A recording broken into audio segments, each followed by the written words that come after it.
Desde su formación, el cerebro necesita de sustancias específicas para su buen funcionamiento. Las experiencias luego forman redes neuronales a lo largo de toda nuestra existencia.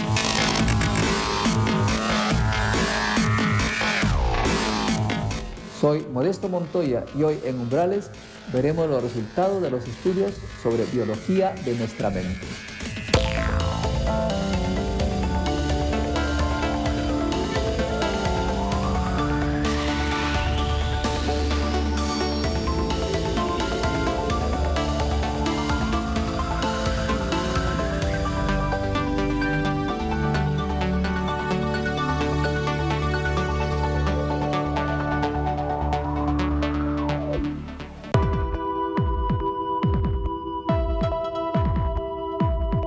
El cerebro es el órgano máximo del cuerpo humano. Allí está el pensamiento, las ideas, las emociones y el lenguaje. Las neuronas conforman una red y entre las neuronas existen los axones, los que transmiten las señales de información.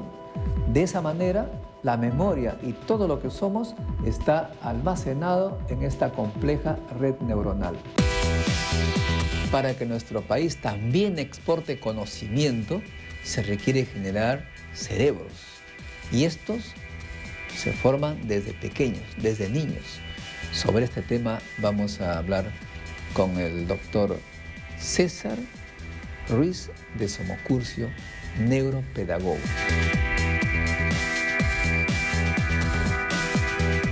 César, apenas nace un niño, incluso antes, este cerebro es un material plástico que tú puedes hacer prácticamente lo que quieras con él.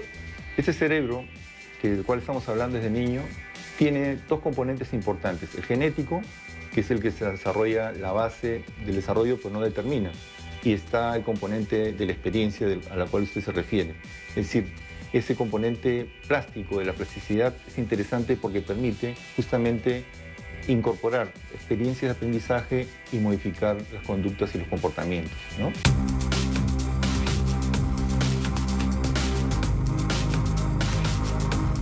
Usando los términos informáticos, hay el hardware y el software, ¿no?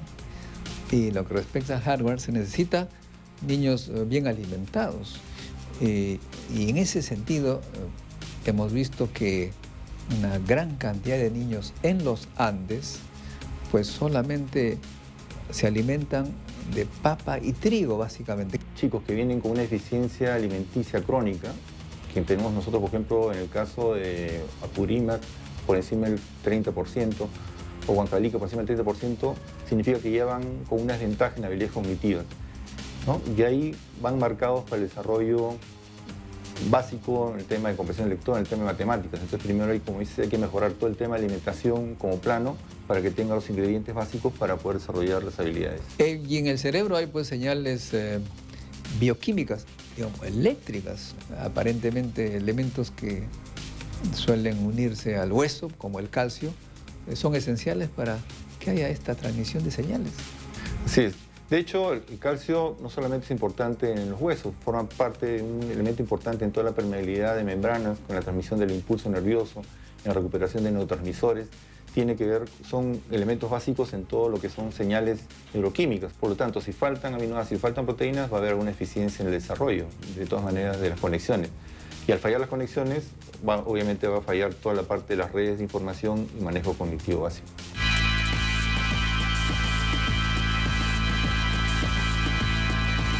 La genética nos da un cerebro producto de la herencia del padre y la madre. Y este cerebro sufre una serie de efectos en su interacción con el ambiente. Sobre este tema vamos a hablar con el doctor Danilo Sánchez, neurocientífico. Los recuerdos, la memoria que finalmente se va guardando en el cerebro, ¿en qué partes del cerebro se instalan y cómo estas son afectadas por la experiencia? Hay varios tipos de memoria en las cuales se va a almacenar, por ejemplo, la memoria visual más ligada al lóbulo occipital, la memoria más auditiva ligado al lóbulo temporal, y así cada área va a tener su, digamos, su tipo de procesamiento de información. Entonces, con el desarrollo del cerebro, la memoria se va depositando lo que llamamos una memoria a largo plazo. Esa memoria a largo plazo es lo que nos acordamos, por ejemplo, lo que hemos estudiado en la secundaria, en la universidad, etc. Y hay una memoria también a corto plazo, que es la que se elabora en el momento, lo que vamos hablando, los conocimientos nuevos, se da en un área muy importante que es el hipocampo. El hipocampo es el lóbulo temporal y, dicho sea de paso, es el órgano que se afecta más cuando falta el oxígeno y cuando falta la glucosa.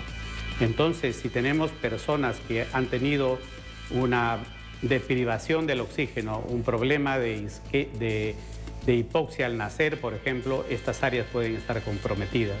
Por lo tanto, van a tener dificultades en el aprendizaje, en acumular nuevos conocimientos. Pero también las emociones, los sentimientos, esas reacciones que tenemos como humanos, ¿se reflejan en estas imágenes en alguna parte? Sí, el cerebro tiene áreas específicas donde regula la parte emocional, la parte afectiva, que, dicho sea de paso, es la base fundamental para el aprendizaje, base para la memoria, base para el lenguaje. Un niño, un estudiante con una buena estabilidad emocional, ahora se habla de la inteligencia emocional, va a permitir de que el niño también con mucha tranquilidad pueda aprender y sea una persona integral. Eso significa que los afectos que pueda tener el niño o la ira del padre o los amigos, de alguna manera van estructurando también el cerebro. No es igual un niño bien tratado que un maltratado. Incluso las relaciones que hay entre los padres pueden afectar el desarrollo embrionario, el desarrollo de la constitución del mismo cerebro. Obviamente va a tener un efecto mayor cuando el niño nace y en este desarrollo los problemas afectivos, los problemas emocionales producen una severa inestabilidad emocional y, por lo tanto, si esta es la base fundamental de la memoria, del lenguaje, para que la inteligencia se desarrolle más adecuadamente, el niño va a tener serios problemas en su proceso de desarrollo integral.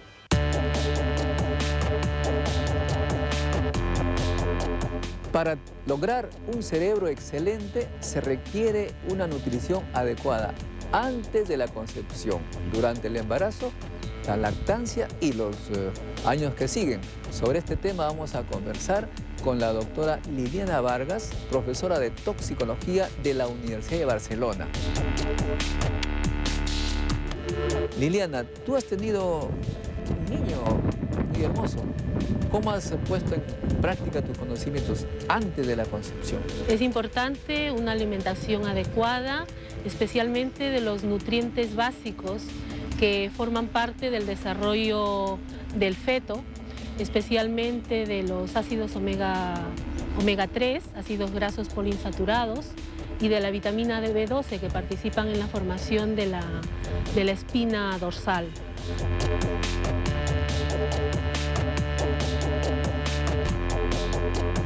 Y por lo tanto, en el caso de los niños, en la formación del cerebro de un niño es importante el omega 3.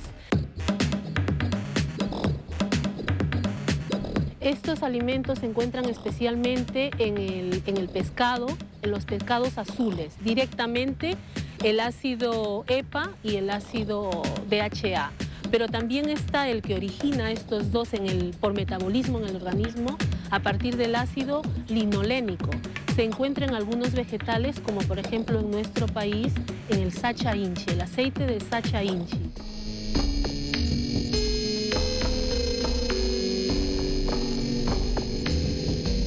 Es un nutriente esencial tanto para una mujer antes de la concepción, para que su organismo se prepare para concebir, durante la concepción para que el desarrollo del cerebro del feto sea el adecuado, y luego después de la concepción porque aún el organismo y especialmente el cerebro del niño y todo el sistema inmunitario se está desarrollando hasta que llegue más o menos a la edad de 1 o 2 años.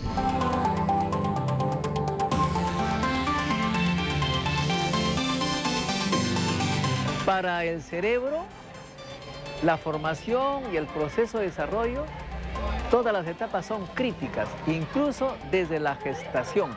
Sobre este tema vamos a conversar con la bióloga Gladys Torres, que es además estudiante de doctorado en temas de neurociencias. Neurociencias, sí. Gladys, cuéntanos, ¿qué pasa con las células que se van formando desde la gestación? Sí, bueno, para el desarrollo del cerebro hay que entender que no sucede desde el momento del nacimiento, sino desde el momento en que óvulo y espermatozoide se unen y empiezan a crear los tejidos que luego se diferenciarán en los diferentes órganos y estructuras que nosotros tenemos.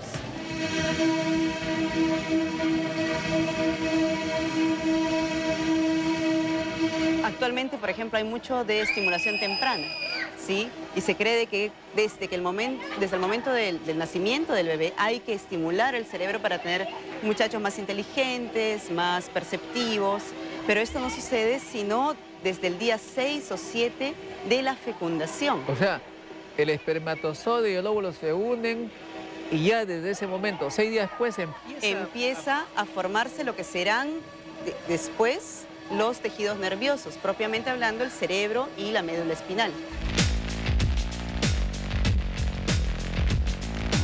Y entonces una madre que no sabe eso puede cometer graves errores. Por supuesto, porque sucede que las señoras, las mujeres, no nos vamos a enterar de que estamos embarazadas, sino hasta dentro de por lo menos 14 o 15 días, que empiezan los primeros detalles de la pérdida del ciclo menstrual, del periodo menstrual, y entonces la conciencia que sabe que hemos hecho alguna travesura, sexualmente hablando, nos puede llevar a decir, ok, podríamos estar embarazadas. Pero antes de esos 15 días, ¿sí?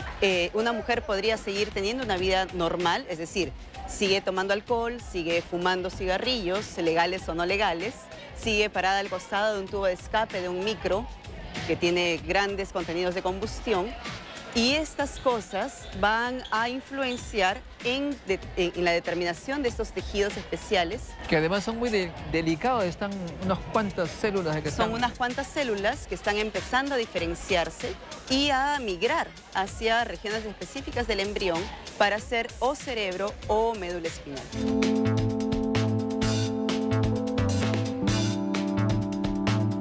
Como que antes de concebir hay que ir al médico para saber...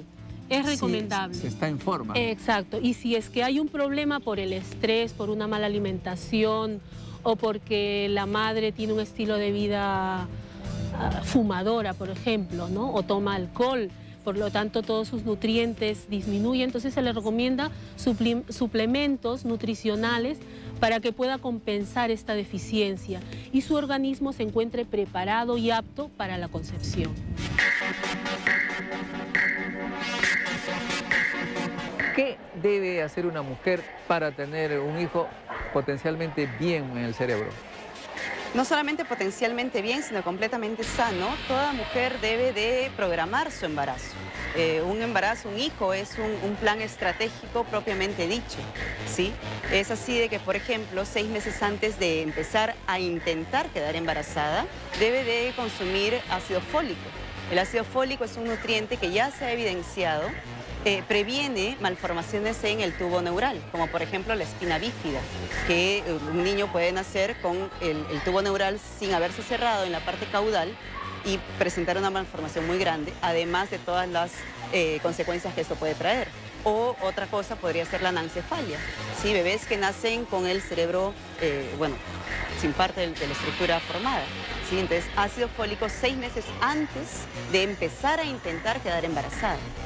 El ácido fólico, suena raro, pero ¿dónde se encuentra? Bueno, lo tenemos en complementos vitamínicos, libre en farmacias, o también porque vivimos en un país que tiene bajos recursos. Hoy por hoy todas las harinas fortificadas tienen una cantidad de ácido fólico en su composición.